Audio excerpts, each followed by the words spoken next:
Eric or Heidi, can you guys hear us? Give us a thumbs up. Thanks. Yeah, you're muted. Hi, Well, welcome to the May 14th utilities meeting. I'll ask everybody to introduce themselves. I'm the Chair, Jay Rosepepe, Port Orchard City Council. Eric Warden, City Council. We'll fix that.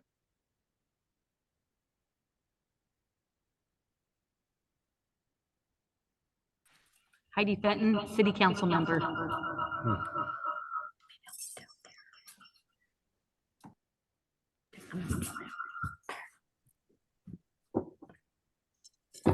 Dennis Ryan, Public Works Director. Nick Bond, Public Works Director. No, Planning Director, DCD.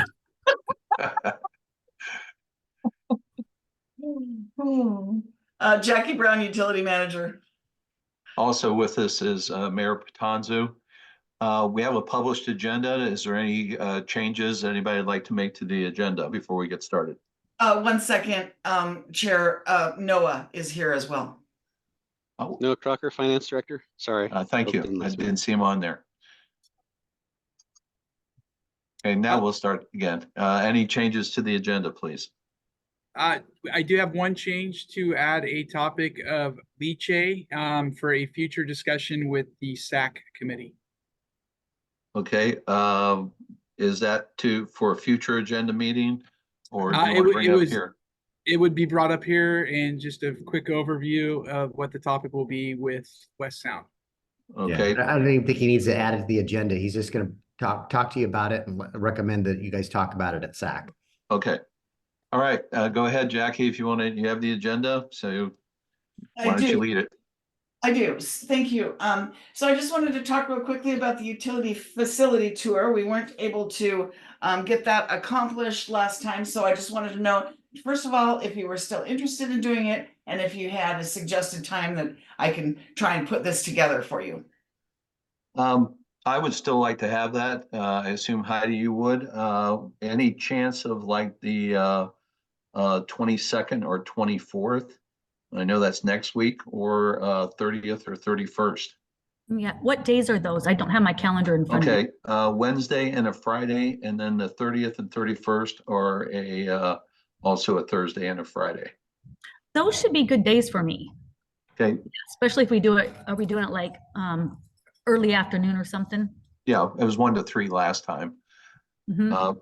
Jackie, could you check your calendar for either 22nd, 24th, or 30th and 31st, and let us know what day works for you.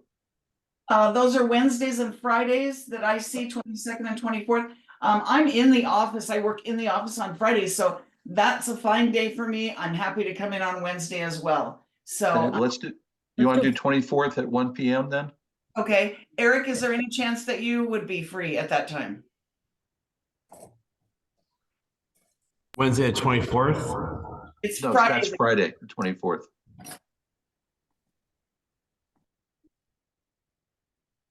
I can get back to you tomorrow. Okay, Okay. all right. Well, I will put it down then for the 24th. Okay.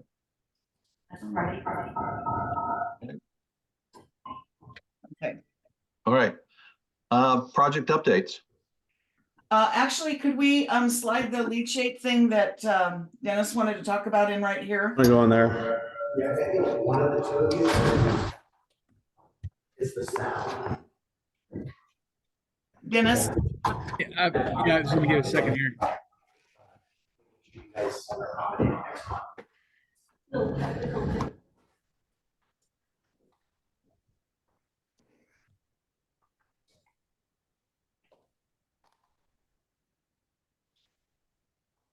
Ready? I think so. Okay. Okay. So leachate, what that is a disposal product from the now closed landfill waste management site. The city and West Sound have a contract with Waste Management to act as a conveyance to West Sound for this product for final processing. There's been a couple of hiccups about how it's reported. This is a permitted activity that's allowable by the state of Washington. It is tested. There is some communication improvements needed on waste management's side. Both West Sound and the city have voiced those concerns.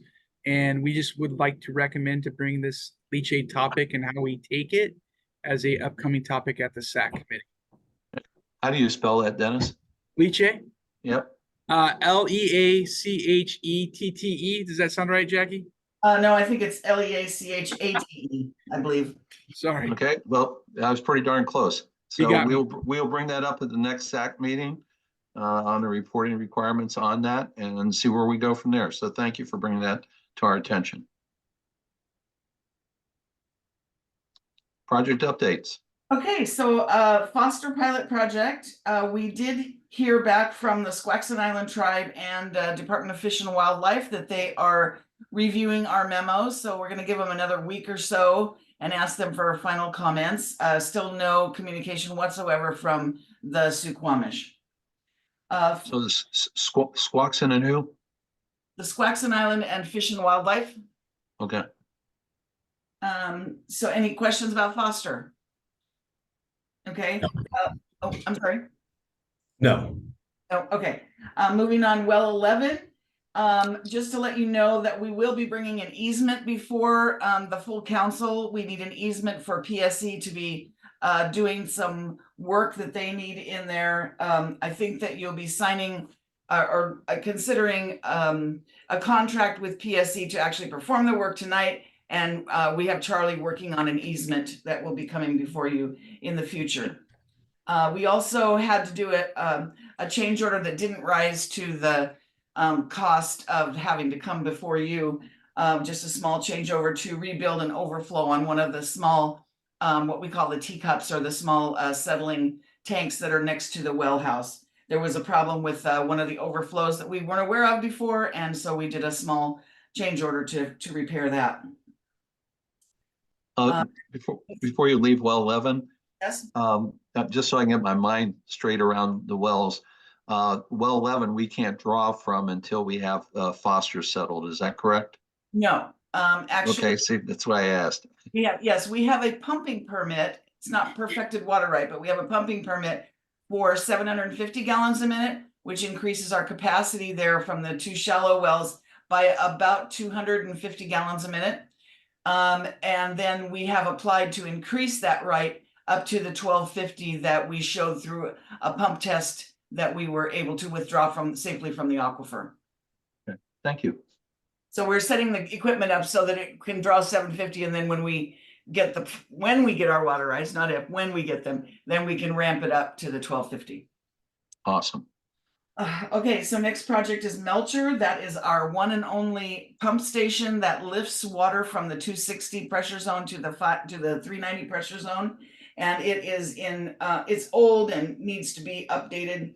That has been postponed because we have some challenges with the power service there. PSE is going to have to come in and do some changes. So we pulled the bid opening, and we're going to have to postpone it to a later date until PSE can finish designing the system that they need. The water system plan, it is in final review before the internally at Consor, and I should have it in the next couple of weeks. Now that we've decided the water supply issues for the next 40 years, we've been able to figure out that we can do a couple of projects in the next 10 years or so and be able to have the water that we need to support the growth that is going on. So that was kind of the last hurdle to jump to get this water system plan into its final stages. So that will be coming before you in the next few months. Super. Then one of those projects is going to be the intertie between the city of Port Orchard and McCormick Woods on Old Clifton Road, or what we call the north side. We expect there to be an intertie on the south side through developer extensions within the next few years. And we are going to start doing the planning for that intertie on the north side to ensure our water source is adequate to both systems over the next many years. So I'm going to be applying for funds from the Drinking Water State Revolving Fund pre-construction money where I can apply for up to $500,000 to do the preliminary planning for that. And that also gives us a leg up in the construction loan cycle, which is much more competitive. But once they've invested something, then you're much more likely to be funded when you go for the actual construction funds. So just trying to get us positioned correctly for our future growth. Okay, so quick question on that, and please, Eric and Heidi, jump in. I'm sorry, I'm trying to look at hands at the same time I'm making notes. So that will finally, in a couple years, separate us from the city of Bremerton's water system, except obviously for emergencies, correct? Well, I think it might be a bit longer than that, but yes, that's the idea, that we can get intertied, to have our two systems intertied, which will cut our costs greatly because we won't have to duplicate all of our efforts for two separate systems as far as testing, as far as all the state reports and so on and so forth. It'll be one system. The other piece, that's one leg of what we need to do in order to get off of Bremerton. The other piece, of course, is the water rights. Right. So it is down the road a bit.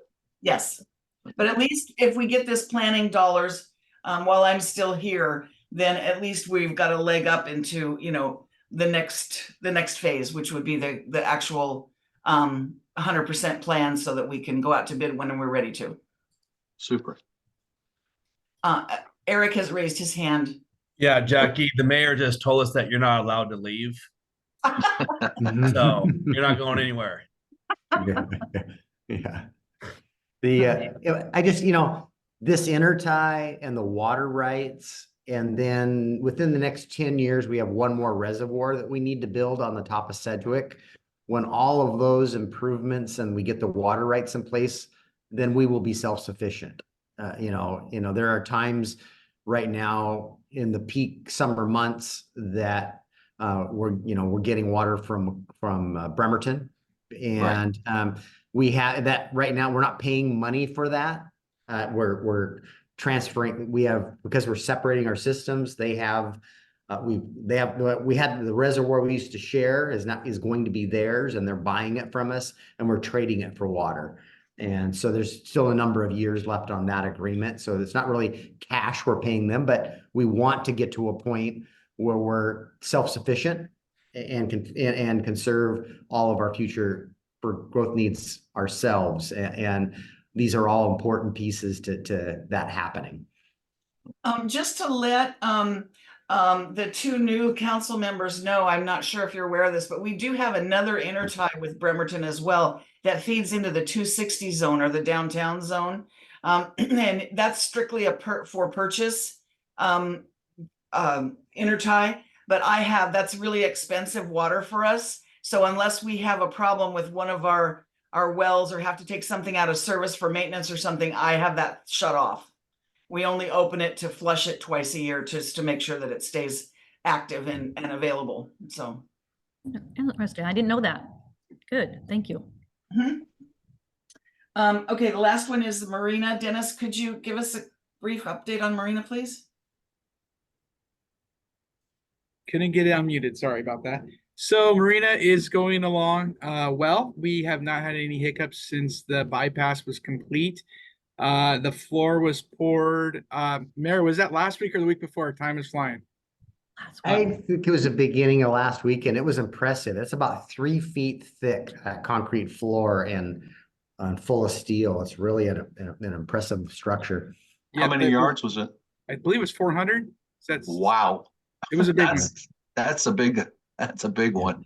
Well, So- we basically got a big, tub that's below sea level, and it's got to be heavy enough that it doesn't float when the tide comes in. Well, no, the only reason I was trying to put it in, you kind of put it in things that you do.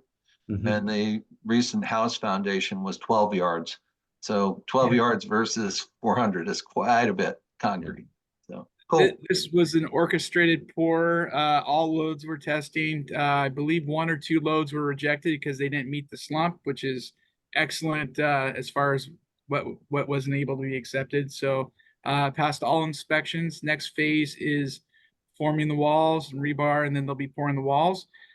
Many of you know that they started the generator pad and the dumpster pad for the port. Communication was not where we wanted that. We are working internally on improving that. That's something very big with myself.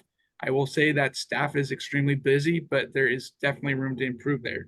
So that work should only take about 3 weeks to complete the pad for that future generator and dumpster containment area. So I think that's it for Marina. That's all good news.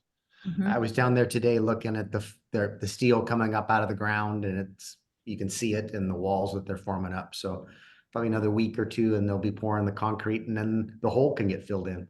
So we're really, when we finished digging the hole that's where our biggest risk was, to find things we didn't want to find in the ground. And, one of them was a pipe where, wasn't secured the way that was supposed to be. And we got through that. So I think we're in pretty good shape. Good. Good.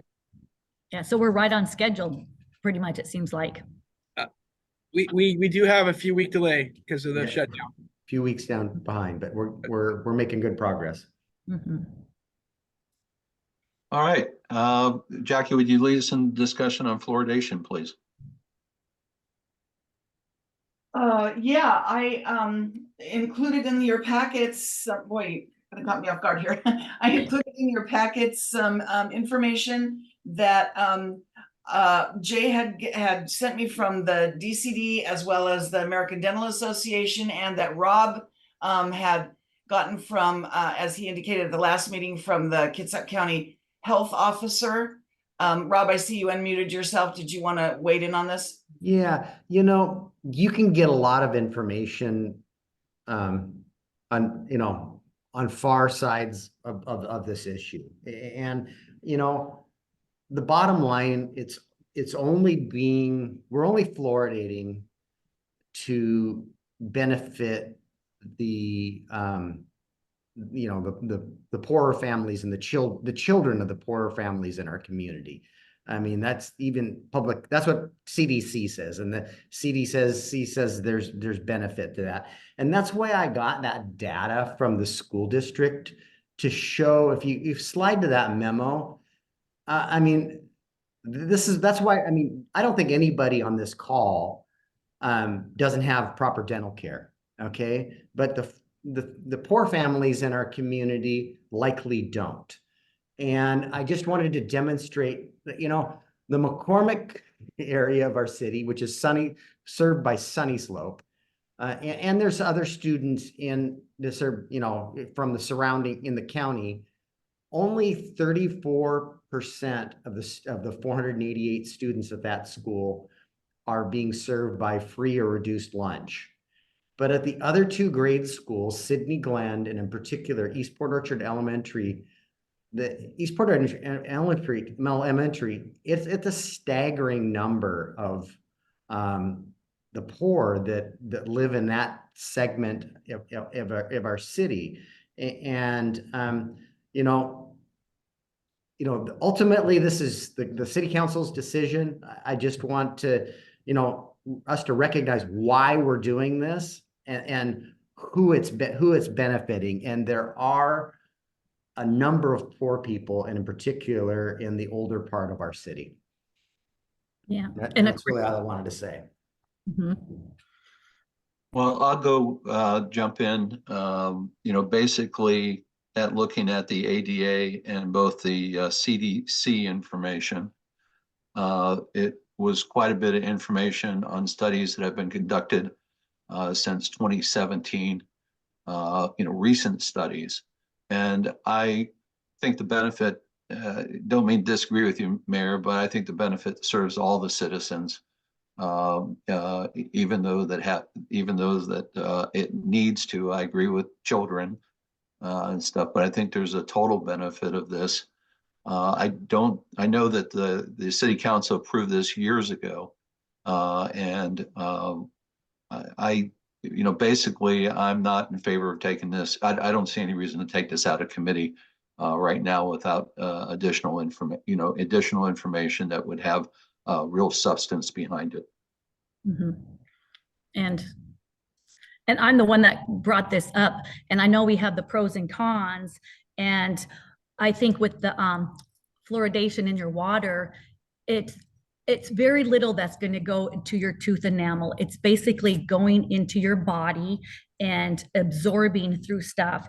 And I would say on our neighboring cities, Bremerton, Silverdale, Gig Harbor, do not fluoridate their water. And why? I can get some more information on that, but that we have natural fluoride already in the ground in our water. And now we're adding more fluoridation. And I mean, this doesn't really have anything to do with this, but 98% of Western Europe reject fluoridation. And so that's kind of interesting to me. And it's interesting too, why Silverdale, Bremerton, and Gig Harbor. And that's not a natural fluoride that we're putting into our water. And what I got out of some of this stuff is that there's a high percentage, 80% of fluoride toxicity is seen in children before the age of 6 due to ingestion of fluoride containing toothpaste and mouthwash. And you know, kids swallow that stuff. And on the toothpaste, it says, do not swallow. And they're literally going to the doctors because of it. And it could just be an upset tummy, but it could be the toxicity from the fluoride. And also, children are receiving the same amount of fluoride as adults. And that's a fact right there. I know we watch our water and the levels of our fluoride, but they're drinking just as much as an adult is, a healthy adult. And people with immune system and have, things that, that are unhealthy with their body, maybe they shouldn't be having fluoride. And so I'm kind of concerned about that because it's not one size fits all. That's why I'm bringing up this, because I'm on the con side, as some people are in favor of it. And right over here. Not to cut you off, Heidi, but I'd like to see more recent information because almost every cited in the information you gave me was over 30 years old. Almost all the studies that were cited were in the 70s, 80s, and some in the 90s. So the studies from CDC and ADA, like I said, they had done more recent studies on that. And regarding our neighboring cities, I could show you just as many cities that are close by that have fluoride. Over 70% of the United States fluorides their water, which is a natural, not a we're adding compound. a chemical, but we are adding a chemical into that drinking water. It's not natural. It's not natural. It's an addition, but it's not a separate chemical. But So- I would like to see I would like to see the bag of the that powder fluoride that is going into our water. I would like to read what that ingredient is. I think that would be very important.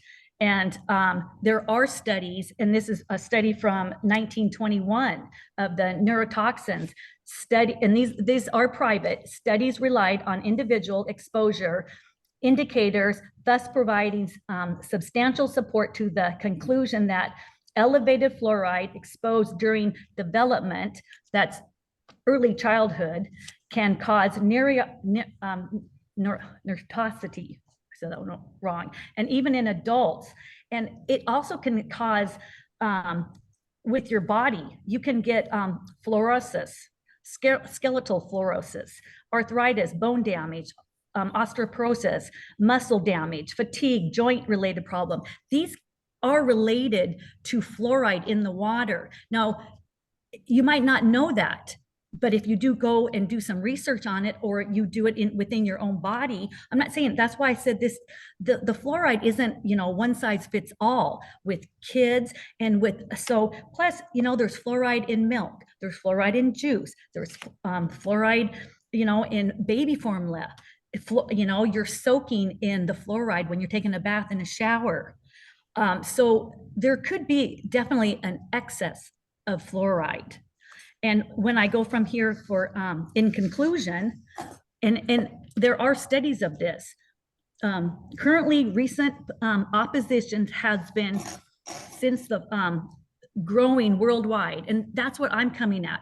There is opposition now because when we started that fluoride back in the mid 40s and the 50s, and yes, and I have things too on the CDC about too much fluoride also can lower your IQ, and I will get more information for you. But you know, who is promoting this? You know, of why they keep promoting that. Now, I'm not saying fluoride on your teeth. So here I go back again. Opposition has been growing worldwide against fluoridation, emphasizing the potential and serious risk of toxicity. Since the fluoride benefits is mainly topical, perhaps it is better to deliver fluoride directly to the tooth instead of ingesting it. And so that's where I come thinking that it's not going straight to our teeth. And I think it's kind of that old, you know, saying, oh, we're putting it in because of the hygiene for the you know, younger kids that can't afford, and we put it in the water. But I go to, it's going to the dentist. It's about the diet and taking care of our teeth. It's not drinking the fluoride that's going to stop the cavities in our mouths. And so I do agree that let's get down to it more. I will have better, you know, facts to you, but I don't think the drinking fluoride and then putting that, well, you know, fluoride in our plants, fluoride, you know, we put fluoride everywhere. Is it, you know, in our water? I mean, for our animals. And I just am thinking fluoride is not that beneficial from our drinking water. We get it in plenty of other things.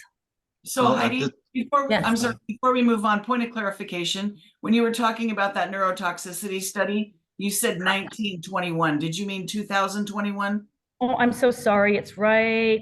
Yes, 2021. Okay, I just wanted to make sure that was clear on the recording. Yeah, And thank you. I'm sorry, Chair, That's fine. Eric has had his hand up for a while. Yep, go ahead, Eric. Yeah, Jackie, maybe you can speak to this. Do you know why our neighbors have declined fluoride in the water?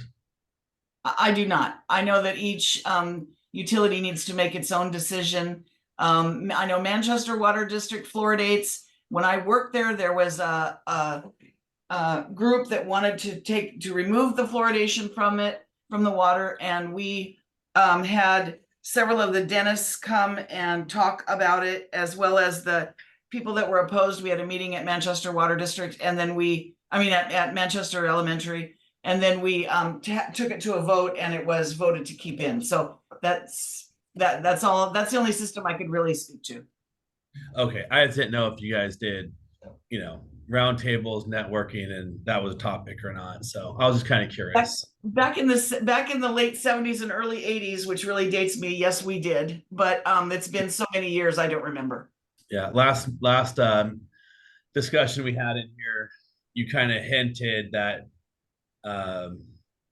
you had this topic come up previously. So not with the City of Port Orchard, you know, just previously in your line of work. So I was just kind of curious of how that went. So it must have been Manchester as one of the examples. Exactly. That's the story I was thinking of. Yes. Yeah, perfect. Okay. Eric, and we did probably 15 years ago, 2011. deliberated this on the city council. We did some survey work. And, you know, there wasn't, at least the sentiment in the community from the survey work, a desire to, remove it, you know, and to point to Europe as a litmus on this, you know, most I'm of just Europe saying. has public, that's, you know, if we had everybody going to the dentist and getting proper fluoride treatment, I'm trying to stay in the middle on this thing and not be, you know, too far out one side or the other, because you can get data far, you know, but Europe, Well, they have Canada and Europe have socialized health system. Everybody has access to healthcare and these types of treatments. What I'm trying to point out, the reason we do this is because not everybody has access to dental care in our community. And that's the best way to do it. But it truly we have a number of poor families in our community that's who's really benefiting from this. Well, and that's where I say cons, that it's more detrimental to your health than it is going straight to your teeth. I think That's that, not what public health and the CDC tells us, though, Heidi. well, So I I'm can gonna- find I'm that gonna too differ on you. another thing. Well, yeah, but that's, those were old, these are old. Now this is 2024, and we have found out more about The fluoride. memo we got from Dr. Morrow was just in the last couple of weeks. Our public health officer. Well, and I gave you a packet on that, and I gave J2 to look over last month. That had a lot of information in there. That was recent information too. And it comes from primarily one source that's funding this information.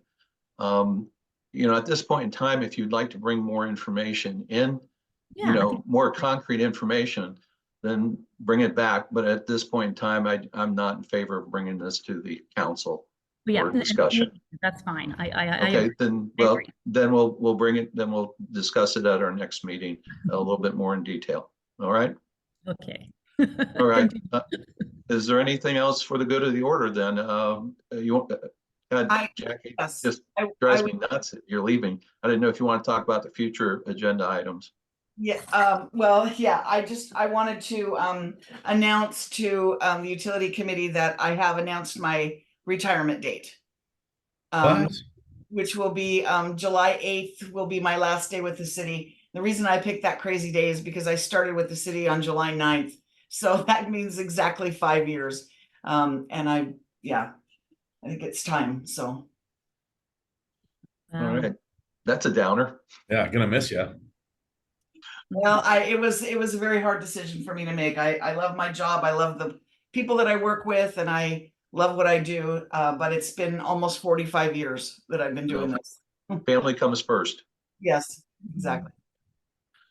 All right, you want to run through the future agenda items and we can add fluoride to the list and talk about our next date for meeting.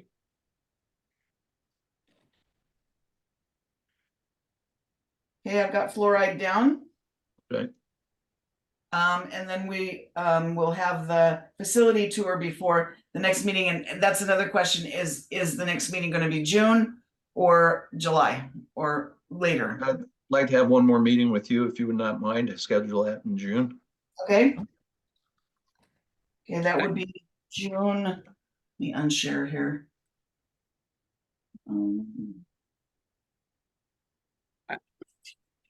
I did want to point out for that utility tour, you are talking Friday right before the Memorial Day weekend. Yeah, that's gonna be tough. Yeah, I just wanted to point that out. Do we Maybe we want to should do do the it 31st Wednesday. then? Do we want to do the 31st then? That's easier for me, but Okay, I can do the 31st. let's do the May 31st then. That's fine with me. Okay, Okay. okay. So I got then, nothing on that day. Hang on. May 31st, I got nothing right now. And was that the Wednesday or a Friday? that's a Friday. Friday. Okay, still a Friday. Good. Okay, Ja- hang on, let me Jackie? just check one thing. Nope, Saturday, June 1st, I had something come up, And then did we say at 3 o'clock or earlier? 1 o'clock, 1 o'clock. 1 to Okay. 3. Okay, got it. 2 hours. Okay. Jackie, would you be able to send me or Dennis your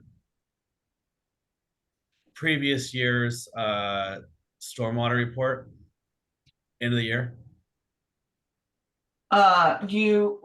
There's several reports that go Your in. NPDS permit report. The NPDES permit for 23? Yeah, the end of the year. Yeah, I just kind of want to see like just the number of basins, number of structures. You know what I'm saying? Like not the assets, just how many you guys maintenanced on. I'm always curious about that. Okay, Thank you. Or just to link to it. I'm sure it's published, maybe somewhere. I But think so. I'll get with Melinda on that. She's the one that works on that, so. awesome. Thank you. Yeah, you're welcome. So the next meeting of the utility committee then would be June 11. If you stay with your your current schedule, which is right before the first council meeting of the month. Mhm. Works for us. Okay, And we're gonna remain, Heidi and myself, we're gonna try to remain in person. It's just easier for me for the council meeting. Mhm, Me too. We'll do yeah, a better job. We'll do a better job though of Yeah, you're over there now. yeah. I'm locked in a closet right now. So Dennis, you got your hand up. Yeah, I just wanna, the mayor looks like he might have dropped off, but I do know we might not be in person in the council chambers here as we transition into the third floor, so I wanted everybody to keep that in mind. true. No problem. Thank you. Okay, I think we had the ones that, the ones that are on future agenda items. And does anybody have anything else for the good of the order? I want to personally thank Jackie. She is a mentor to me with her utility experience. She is a valuable member of our team. She's going to be greatly missed. Jackie has been talking with me about this since I started. Jackie was on the interview panel when I got hired, so I hope that she thinks we can collaborate together, and I really appreciate her. But she is part of the process how we plan the future of our public works team. So going into this, I knew that Jackie wasn't going to be here for the next, I thought she had 5 years left, but she lied to me. So I just want her to know that we appreciate her very much. thank you. That you guys are making it really hard for me to go because you Good. keep. All righty. Oh, If nothing else for the good of the order, see everybody at city council. Okay, thank you. Hey guys. Thank you. Okay, bye-bye.